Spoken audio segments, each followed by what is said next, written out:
The spouse lounged in a suggestive pose before an unfamiliar face. "Hey, everyone, my YouTube channel's struggling to get traction right now.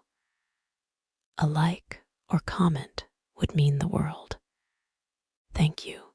Noah gazed at a constellation of freckles and soft lips brushing his arm.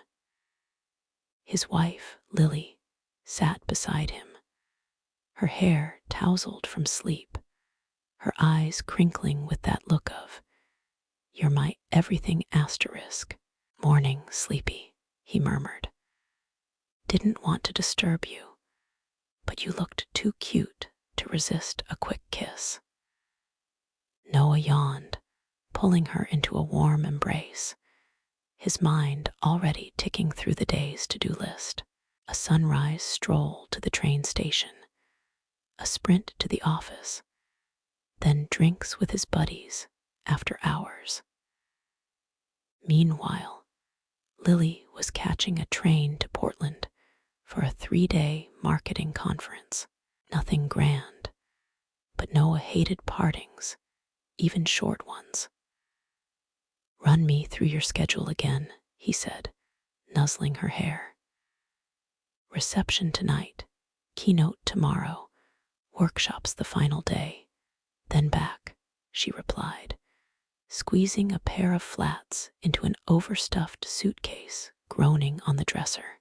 He watched her wrestle the zipper and felt a pang of missing her before she'd even stepped out the door. "Promise you'll text me every dull moment," he said. "You know I overshare like it's my job." She flashed a grin, hauled the suitcase off the bed, and 2 hours later, they clung to each other on the chilly platform. Noah's day blurred like snapshots. 4 spreadsheets, endless email pings, a burrito scarfed at his desk. Lily's texts lit up his phone. A selfie by the train window. Portland's skyline at dusk. The hotel's glittering chandelier. Dinner with colleagues. Shrimp quesadillas. 6:10. Sauce was the star. Noah felt like he was tucked in her pocket. At twilight, he hit the Rusty Anchor, a cozy pub with local brews, to catch up with his unattached, always teasing pals, Jake, Ryan, and Sam. They traded bear hugs. Sam ribbed him first. "Dude's got 48 hours of freedom and shows up in a sweater like he's heading to a book club." Noah chuckled, but kept glancing at his phone.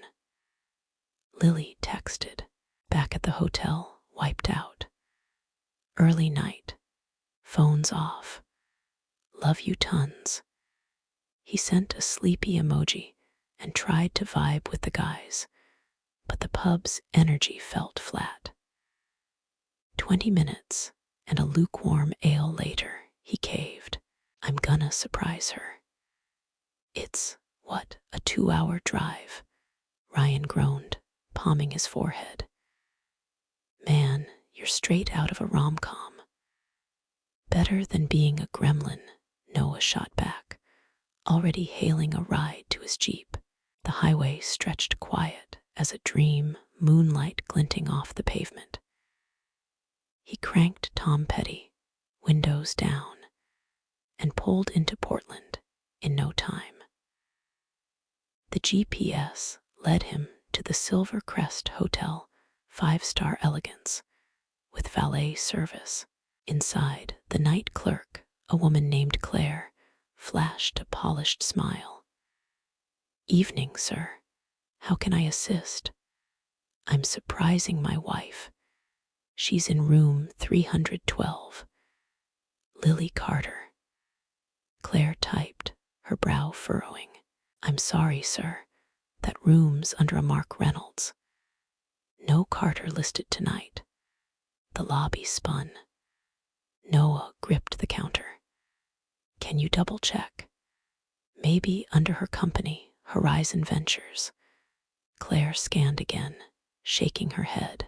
Sympathy softened her eyes. Nothing, sir. Maybe try the Portland Plaza. People mix us up. Outside, Noah gulped the crisp night air. Calls to Lily went straight to voicemail. Then a memory sparked. Last Christmas, he'd set up a tracking app on Lily's phone after she misplaced it. Hands shaking, he opened it. A pulsing dot appeared. A 7-story building. The Vibe Lounge. $10 at the door. Strobe lights. Bass rattling his chest. Sweaty crowds. Glitter in the air. He scanned the bar and froze. Lily's emerald dress glowed under the neon. A strap had slipped off her shoulder.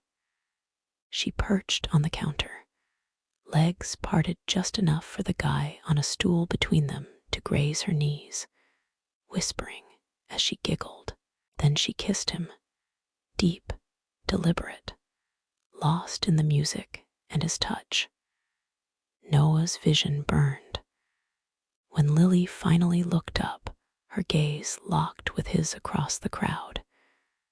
Panic flooded her face. Mascara streaked with tears. Noah, she mouthed, barely audible.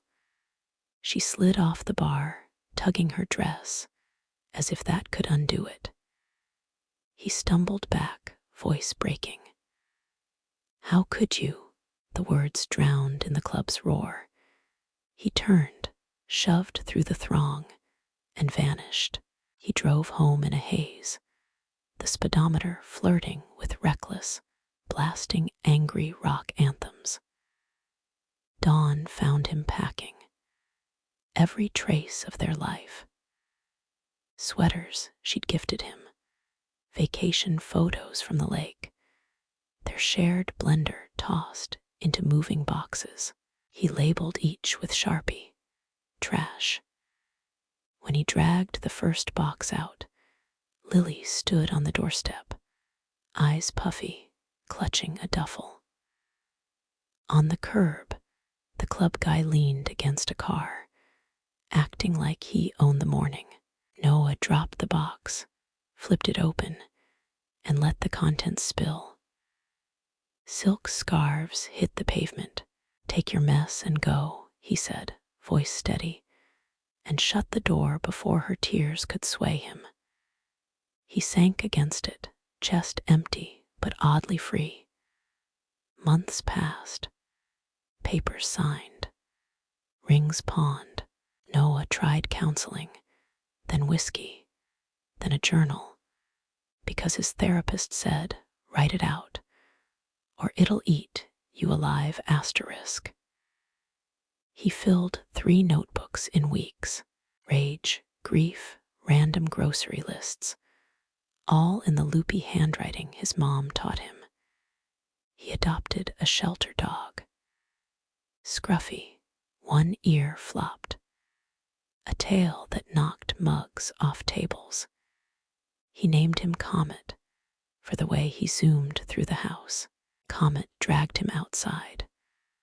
Morning walks smelled of wet pine and fresh starts. Neighbors waved.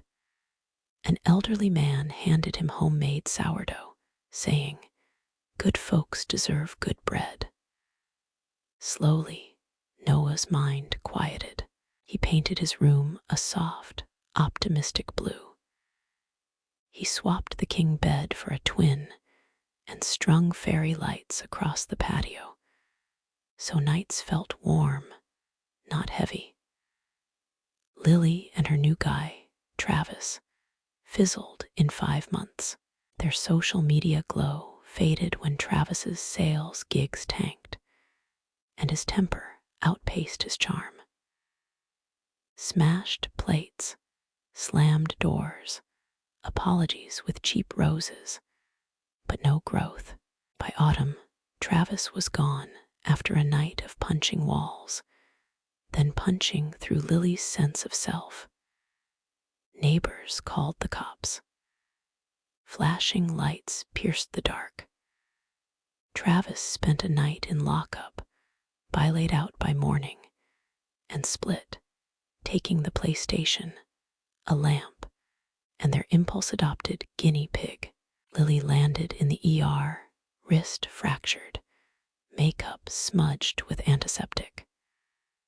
Her sister drove 4 hours to collect her, and the few belongings stuffed in a tote. Back in her old bedroom, Lily cracked open a keepsake box she'd claimed was lost. Vows on linen cards, a daisy from Noah's boutonniere, a photo booth strip of them sticking out tongues. She sobbed until the images blurred. She drafted texts to Noah, apologies, regrets. I ruined the best thing I ever had asterisk, but deleted them. Some wounds, she decided, heal in quiet. She volunteered at a community center, studied for a certification, and learned to sit with her thoughts without fleeing. Meanwhile, Noah thrived in small ways. He and Comet trained for a 5K. Comet sprinted, Noah jogged, but they crossed the finish line to cheers and a paw-shaped medal. He joined a Wednesday trivia crew, acing 80s movie quotes and shyly chatting with a barista who recommended a feminist dystopian novel. Some nights, he woke at 3 a.m., haunted by shadows. But he'd breathe, pet Comet, and remind himself, some endings are freedom in disguise, because surprises only spark joy when both hearts are in sync. And if someone dims your shine, let them walk, because the right one will bring a whole chandelier.